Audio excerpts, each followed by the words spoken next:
Hey guys, it's Jeff. So I got another video for you. This is going to be one that I didn't want to have to do, but it's going to be about the conversations in the public discourse in the media at this moment and the concerns that I have as it relates to you and I and this country just in general. Coming up after this.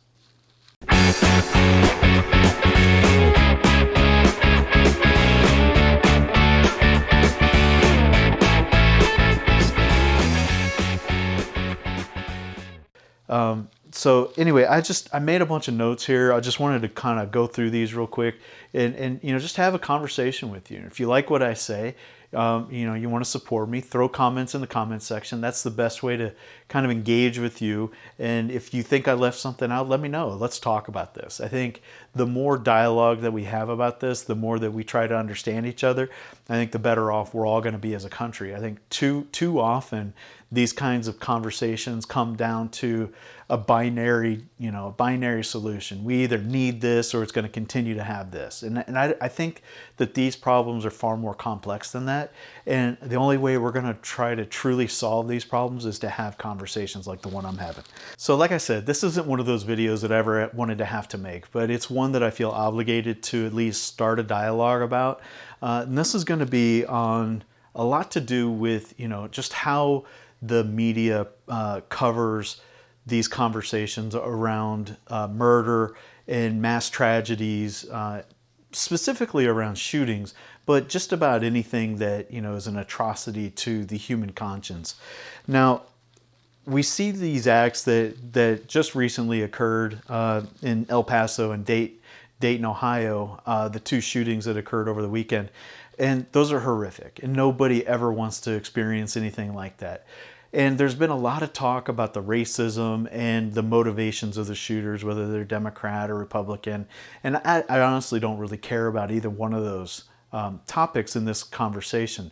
But what I do want to talk about is the rhetoric around the conversation. And a lot of the rhetoric around the conversation of these murders has been focused on the president and his racism, his, the white supremacy, the dog whistles, the easy access to firearms. Now they're talking about video games causing some of these problems and warping young minds. And I wanted to kind of have my say in this whole conversation, because I think something that is really getting overlooked a lot is the fact that what these guys did, their actions that they took, they were terrorists. And the reason I throw that moniker on these people is because they're not gunmen, and they're not, people who went out and tried to do something and just create murder. No.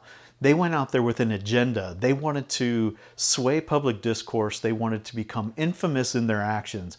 And so what they did is they took something that they knew would have a shock to the conscience, and they acted on that. And that's terrorism. What they did, if you look up the definition of terrorism, it's to sway public dialogue, to modify political direction. And with all of the politicians that are talking about this, I think it's having that effect.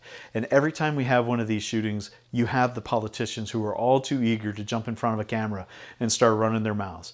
Kind of going through some of this is, something I've already touched on.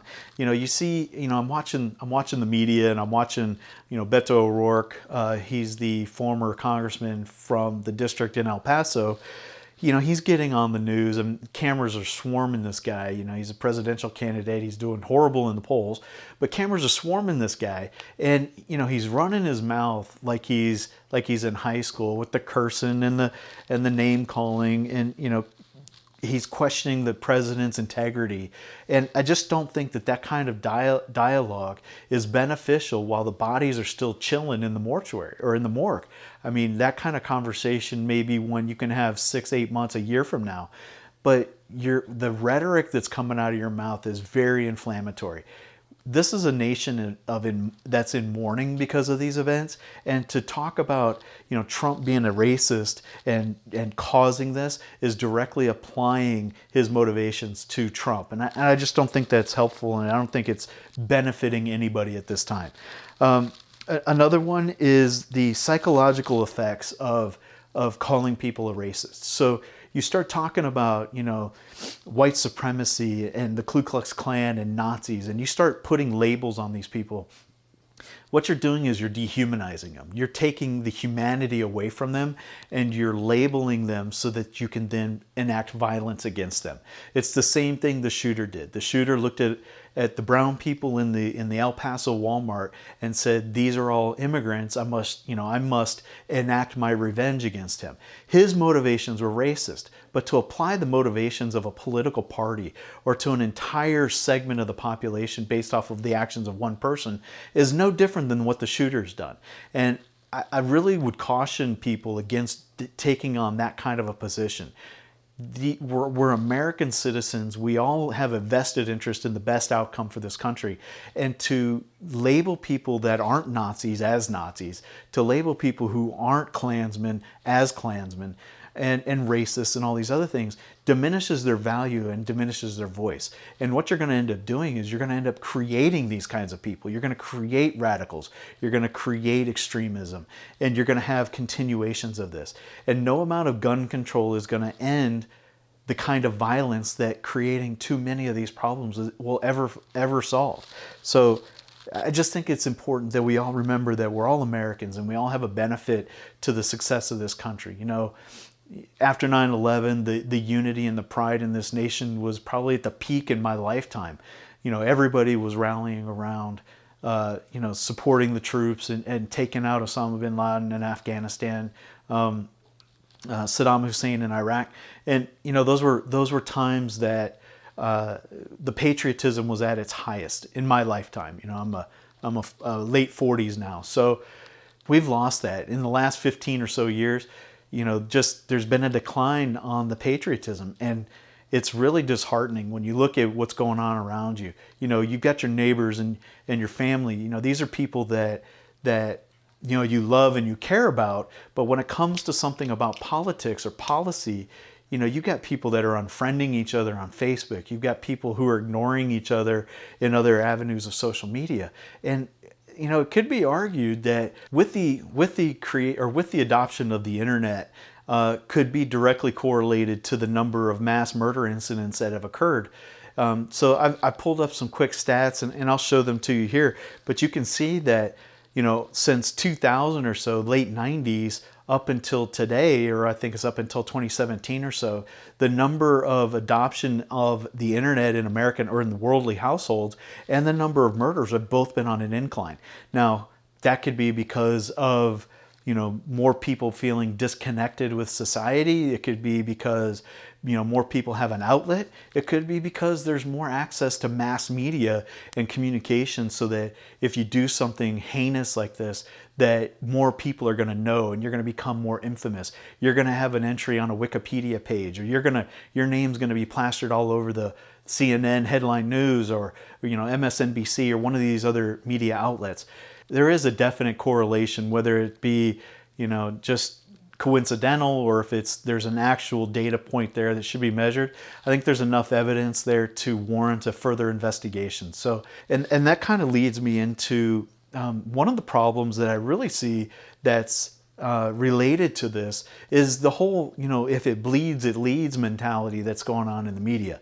So the media, whenever you have one of these events, you have just a flurry of activity when it comes to cameras and reporters and 24-hour news coverage and social media and every entry from every news site all day long is in relation to the murders. It's interviewing of the families, listening to a politician and what they've got to say about it, listening to another politician, listening to another family member. There was a witness, there was a hero, there was a this, there was a that. It's all related to this murder, and it continues to go on for weeks and weeks and weeks.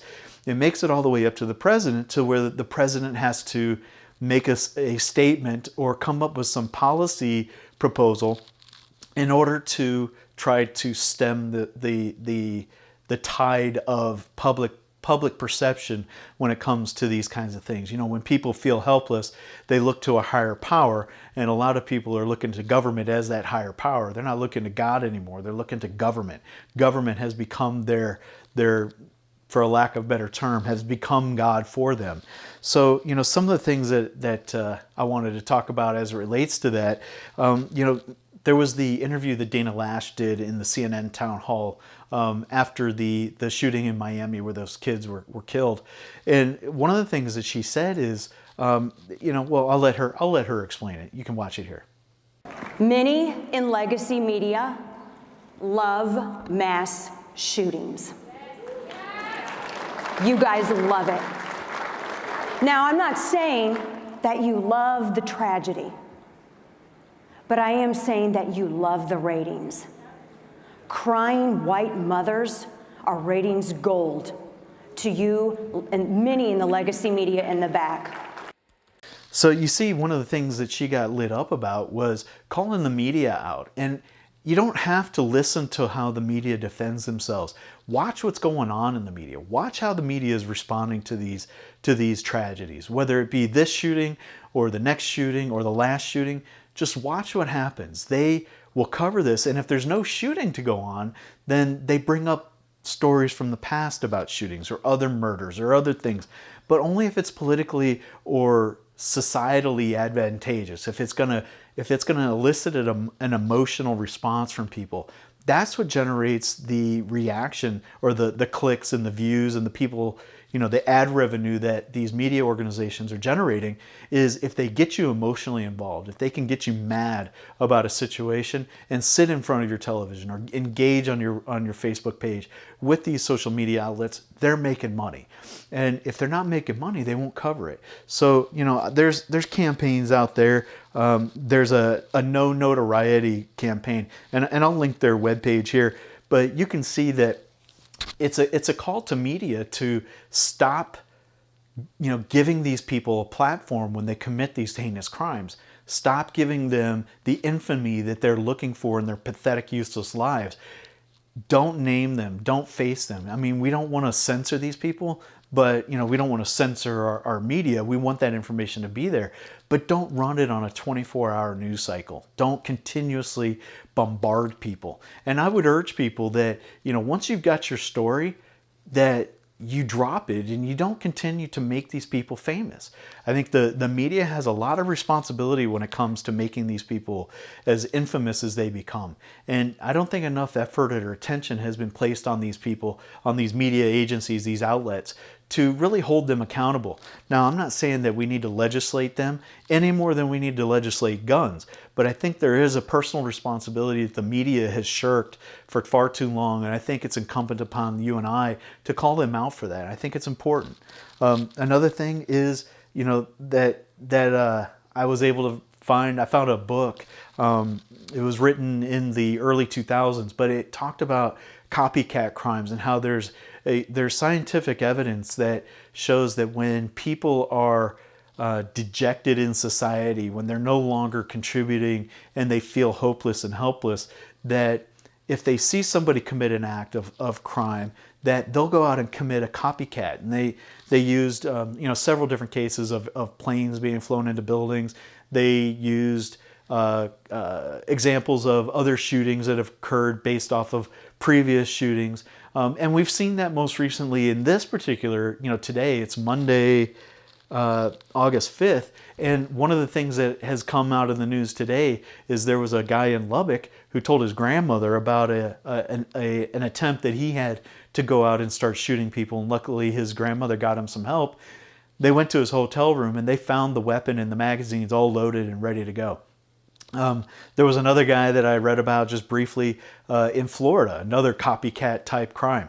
So these events are real, these responses are real. And I think to ignore them is to ignore the risks that we run in an open, free society. Red flag laws. Right now, the president spoke today.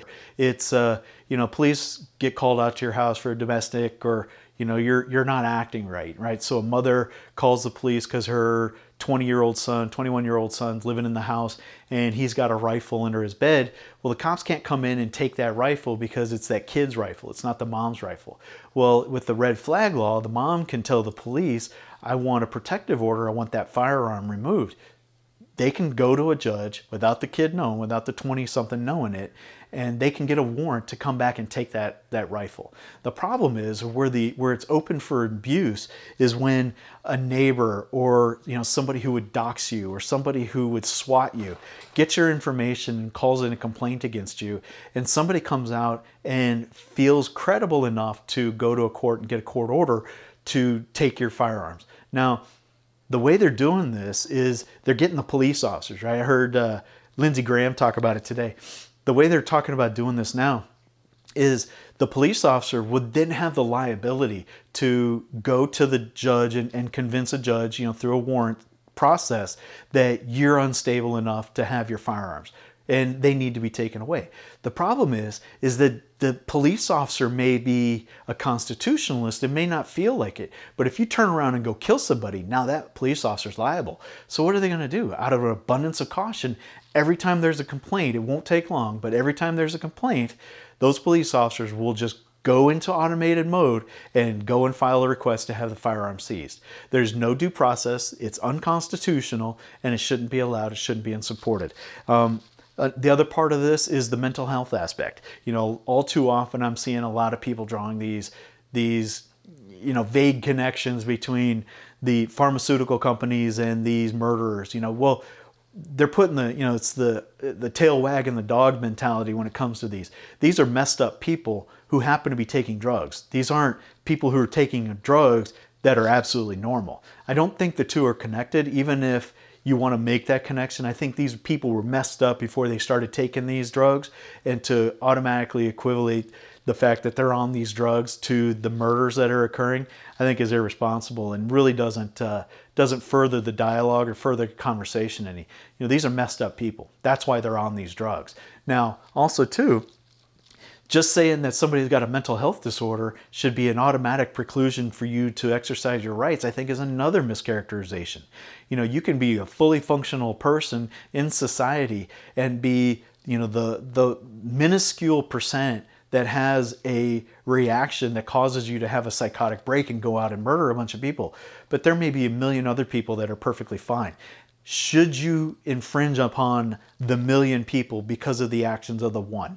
That's the exact same reason we don't outlaw drinking, or we don't take everybody's driver's license away because of a drunk driver. It's the same reason we don't want our Second Amendment rights infringed upon because of the actions of one crazy lunatic. You shouldn't do that to an entire segment of the population because they have a diagnosed mental health issue that is being controlled either through therapy or medications. That should not be an automatic precursor to the loss of your rights. And going into that just a little bit further, so one of the problems that Trump has expressed in his conversations in the past is go and take the guns and then figure the legal part out afterwards. Well, that's irresponsible as well. If the person is so mentally deficient that they shouldn't have a firearm, then I'm all for getting them the help that they need. And while you're getting them the help that they need, you can take their guns.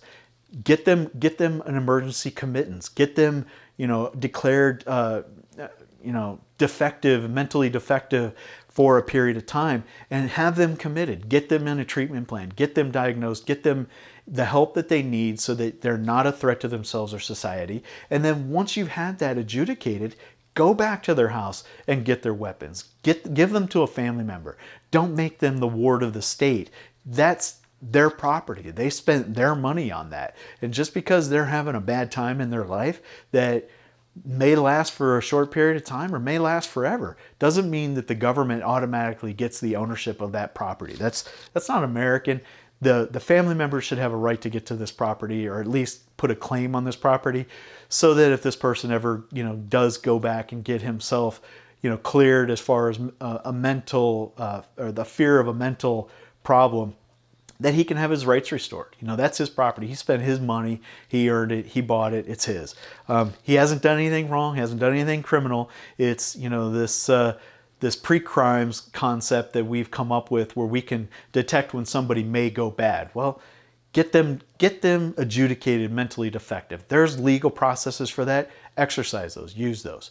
I'm going to start wrapping this up. One of the things that I've heard over time is, with the amount of freedom that we appreciate and respect in the United States of America comes a certain amount of inherent risk. You get into your car, you put your seatbelt on, and you go down the highway driving 70, 80 miles an hour on a 2-lane road where cars are coming at each other, and there's just a yellow line and a few inches either side to protect you against a head-on collision that would have the force of energy to kill everybody in both cars. And nobody thinks about it for a second, because the intent isn't to murder people when you're driving. With that amount of freedom comes a certain amount of risk. We like the ability to drive, we like the ability to get to where we're going in a hurry. And so we accept that there may be a collision where everybody could die, but we don't give it a second thought. Firearms are merely a tool. And with a free and open society that preserves the protections of the individual, you have to accept there are a certain amount of risk. And if you really look at it, the totality of the Bill of Rights, the First and the Second Amendment, those two amendments alone, the First and the Second Amendment, we focus a lot in society in the United States through our media and through our politicians and just these policy suggestions that the best way to eliminate mass murder is to eliminate the tool. But more people have died based off of calls to violence and calls to action based off the protections under the First Amendment and just the warping of the mind that occurs through the internet and through social media. That does more damage to a person than the firearm itself. Murders in this country are really low in comparison with the number of firearms we have and the number of people that live here. But when you have an atrocity like this, where a large quantity of the population is impacted in one single action, every person in this country is affected by it because of the mass media capabilities that we have in 2019. So, I think that if you're going to be a free country, that you have to accept that there's a certain amount of risk. And where you have totalitarian countries like China, that risk is reduced significantly. But they take actions like putting a camera in your household or killing 1 million people. I think I looked up a statistic since 1949, when China came into power under Mao, that tens of millions of Chinese citizens were murdered by the Mao government. So, we don't have that. And the reason that we will most likely never have a tyrannical government oppress its people is because the people have the power, through the use of arms, have the ability to rise up to a tyrannical government and prevent that type of oppression from occurring. So, it's not even on our radar. It's not even on the map for us, because we have that ability to apply an equal amount of pressure against the tyrants who would try to oppress the people. And I think that's an important aspect. I think that's one of those aspects about the Second Amendment that a lot of people kind of gloss over, that, the Second Amendment was created post the Revolution. The founders of this country had just finished fighting a revolutionary war against the largest superpower in the world, the British military, and they had beaten them. And they understood that if you have an oppressive, tyrannical government that's leading you, if they ever turn on the people, the only way that you have the ability to stand up against and fight those people is through the use of some sort of force. And in the case of the times, it was a rifle. We see other examples of that throughout the world now, in places like the typical talking point is Argentina, but look at what's going on in Hong Kong right now. You've got the Chinese government oppressing their people, and all they can do is get mad and go out in the streets, write letters and chant and march. But really, when the Chinese government decides to crack down like they did in Tiananmen Square, there's nothing those people can do. They don't have rights to protect themselves. They have no self-defense. So if the power is inflicted upon them, they have no way of getting around that. Same thing in Iran. There was a couple of attempted revolutions that occurred in Iran. They had no weapons. And so when the military in Iran started shooting on its own citizens, nobody wanted to die, so everybody went home. And you see that over and over and over again. You see it in Argentina, you see it in Syria, oppressive governments killing their own people in order to maintain control. We're a free country. Every individual matters. Every individual counts. and the right to keep and bear arms is inherent. It's not given to us by the government, it's not given to us by anybody, and it can't be taken away. Self-defense is a human right, and you can't take that away from me. So anyway, that's all I really got, guys. Like I said in the beginning, if you like this video, or if you have things that you want to add to this conversation, you know, this isn't a conversation that anybody really wants to have, but I'm seeing it more and more, and I felt obligated to at least throw my ideas into this conversation to try to expand the dialogue. You know, I think the media has a lot of responsibility in what's going on. So with that, guys, comments, throw them in the comment section. If you like this video, give it a thumbs up. Share with your friends, you know, whatever. I appreciate it. I'm not going to monetize this one just because of the content and the nature of the content. I don't think it's fair. I don't think it's consistent with the conversation that I'm having to monetize this when I'm calling out the media for that. So you won't see any monetization. If you do, let me know. And then, you know, I'll see you in the next one. Thanks for watching, guys. Take care.